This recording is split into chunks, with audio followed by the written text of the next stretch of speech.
What's up guys, and welcome back to Overkill Gaming, your #1 source for handheld gaming. Today we're going to be taking a second look at Modern Warfare 3. This time we're going to be analyzing the performance between the Lenovo Legion Go and the ROG Ally. We know that the holidays are quickly approaching and many of you are out there right now trying to decide which handheld might be right for you. And we hope that our videos will provide enough information for you to make a well-informed decision. And in this video, we mainly want to focus on the performance in a specific game. And we know that there's a lot more that needs to be considered when deciding between these two handhelds other than overall performance. Things such as battery life, ergonomics, the screen quality, all of these things have to be considered when you're trying to decide between two handhelds. But in this video, we are going to focus mainly on the performance in Call of Duty Modern Warfare 3. And in order to do this, we had to hook both to an external monitor and set both resolutions to 1080p. And this is because the Lenovo Legion Go uses a 16:10 resolution screen, while the ROG Ally uses a 16:9 resolution screen. So in order to have both set to the equal resolution, we had to connect them both to an external monitor. So the first thing we're going to show are benchmarks, and then we're going to head into some actual gameplay. We know that performance can be impacted by the map that you're playing on, so we intend to show you gameplay across a variety of maps in Call of Duty Modern Warfare 3. This first benchmark is on the Lenovo Legion Go. We are running the game in 1080p recommended settings with FSR set to quality, and the TDP is set to 30 watts. We have also set the VRAM to 6 GB, and we will be using the same VRAM settings on the ROG Ally as well.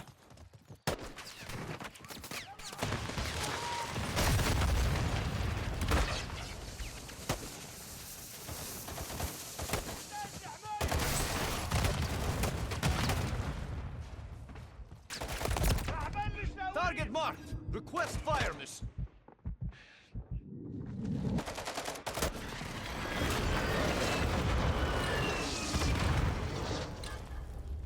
On your six.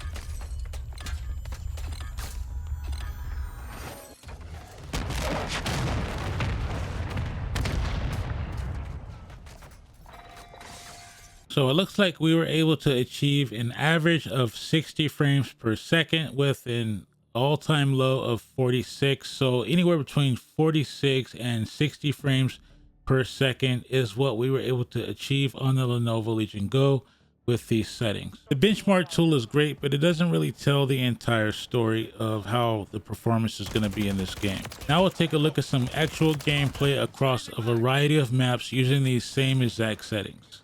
All of the gameplay that you're about to see here was achieved using the built-in controllers provided on both handhelds. There were no external controllers used whatsoever. And as you can see, the performance that we're getting here on this map is well above 60 frames per second, even reaching up into the 80s and 90s in some cases. And I apologize, I haven't yet memorized the names of all the different maps, but as you can see, even on this map here, we're getting around anywhere from the 70s, mid 70s up into the 90s FPS on this map. So all in all, it's performing quite well across all the maps in this game. Now in my previous video, someone asked me how I was able to aim so well or play so well using the controllers. I am not using any external controller. I am using the built-in controller.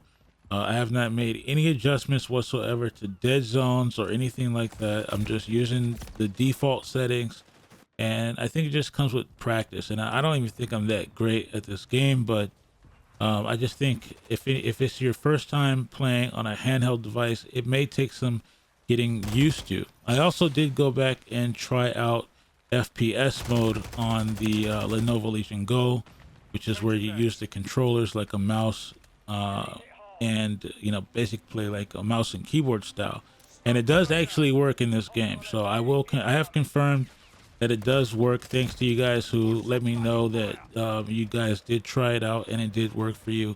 I can confirm that it does actually work in this game. However, I will say that it does take some setting up is not going to be an out of the box experience. You're going to have to play around with it and figure out what settings work best for you and go from there.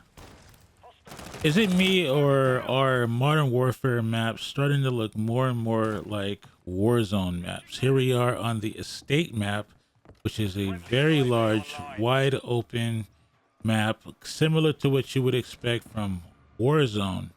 And as you can see, even on this map here, we're getting around mid 70s into the 80s, occasional dips down into the high 60s. Still performing quite well on this much larger map. Move in here. Now, I have not yet tried this out with Warzone, but I'm already starting to believe that the Lenovo Legion Go may actually be the best handheld out there for Warzone. And the reason is because of the larger screen. Now, one of the reasons why I kind of strayed away from playing Warzone on a handheld, i.e. the Steam Deck or the ROG Ally or any other handheld out there, is because of the size of the screen. And I just felt like it was very difficult to see enemies from far away, and you know, they would really be very small on the screen. But with this screen, I'm starting to believe that Warzone may actually be a good experience with an 8.8 inch screen on a handheld device. So I might actually give Warzone a try as well. I'm not like a real Warzone player, but I might actually give it a try on the Lenovo Legion Go. So the screen size, although the screen does not have VRR, the screen size is definitely a plus and a game changer for these types of games on a handheld device. All right, so at this point, we're going to switch gears. We're going to head on over to our ROG Ally. We're going to run the exact same benchmarking tool built into the Modern Warfare 3 game, and using the exact same settings with 1080p as our resolution, FSR 2.1, set to quality, 30 watts is our TDP, and we'll check the results here at the end.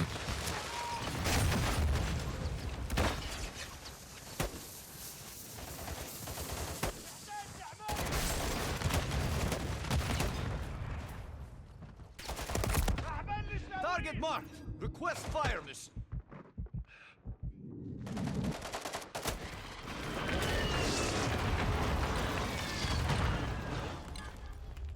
On your six.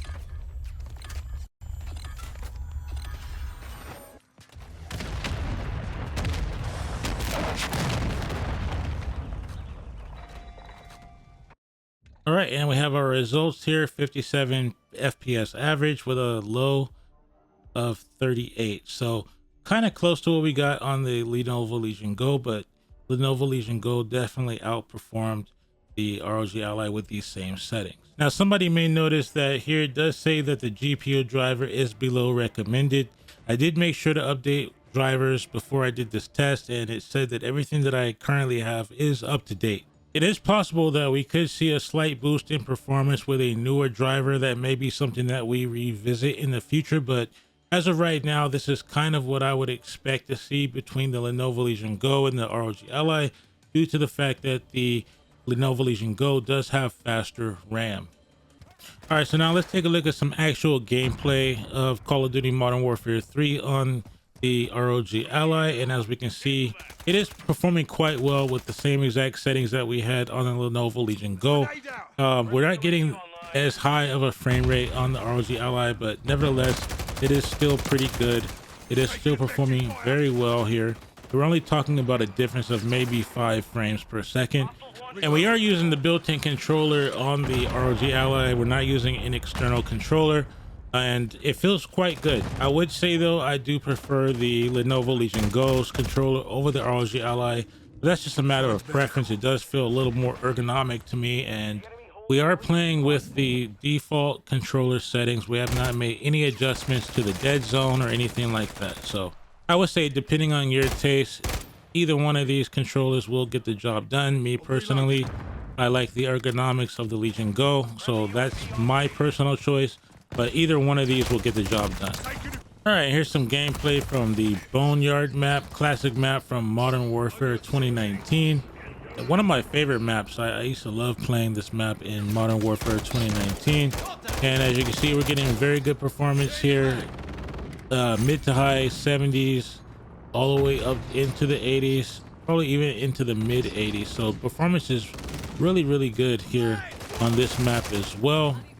I would give the Legion Go the edge with a 3 to 5 FPS advantage, which is really kind of negligible. So I wouldn't make a purchase decision based on just the FPS alone. There are a lot of other things to consider, such as ergonomics, battery life, screen size, you know, image quality, speakers. There's a lot of other things to consider. It's really not as clear cut as many of you may think. So I wouldn't just make the decision based on the raw performance. There are a lot of areas where I would say that the ROG Ally does excel over the Lenovo Legion Go.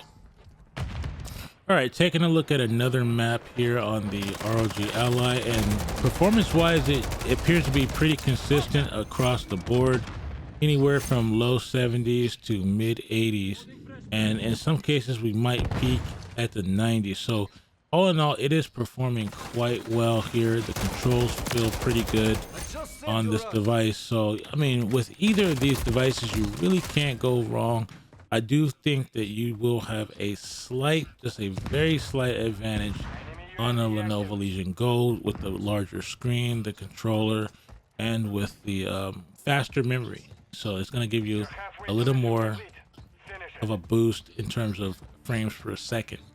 But all in all, these two devices are really neck and neck. It's really hard to decide which one I like better. And I will actually put out a video at some point where I compare the two devices, just overall, all of the features, all of the pros and cons of each one, for those of you trying to decide which one that you would want to go with. And I would say, just a quick summary, TLDR, you really can't go wrong with either one of these devices. All right, we'll take a look at one more map. This is the classic Rust map here in Modern Warfare 3, and I love this map. This was my favorite, one of my favorite maps back in the days also. And we're getting awesome performance here on this map. I mean, high 70s, you know, even up to the high 80s, maybe even peaking into the 90s. This map is awesome. I love it. So all in all of this was to show you that both of these devices perform very well in this game. If I had to recommend one or the other, it would be very difficult. It would really depend on your taste. But for me, I would say, because I like the larger screen on the Lenovo Legion Go, I like the ergonomics, I like the controls, I like how it feels in my hands, just a little bit more than the ROG Ally. So I would say for me, I would go with the Lenovo Legion Go, but I really don't feel like you can go wrong with either of these devices. So you guys be the judge for yourself and determine what is best for you. I just wanted to show you this quick comparison and performance on this game, and so that you guys can, you know, make your own decision. Well, if you made it this far into the video, we hope you enjoyed what you saw. Let us know by leaving a like on the video, and also subscribe to the channel so that you don't miss out on future content like this. Share this video with your friends and give us your opinion down in the comment section on which you think is better, the Lenovo Legion Go or the ROG Ally. If you are not already an owner of one of these two handhelds, let us know if you plan on getting either one of these two handhelds, and also if there are any games that you would like to see going forward. If we have those games, we'll definitely show them off. Let us know if we have the game, or if it's a game that looks interesting to us, then we might pick it up and show it off here on these handheld devices. So we appreciate you guys watching the video. We'll see you in the next one. We're out of here. Peace.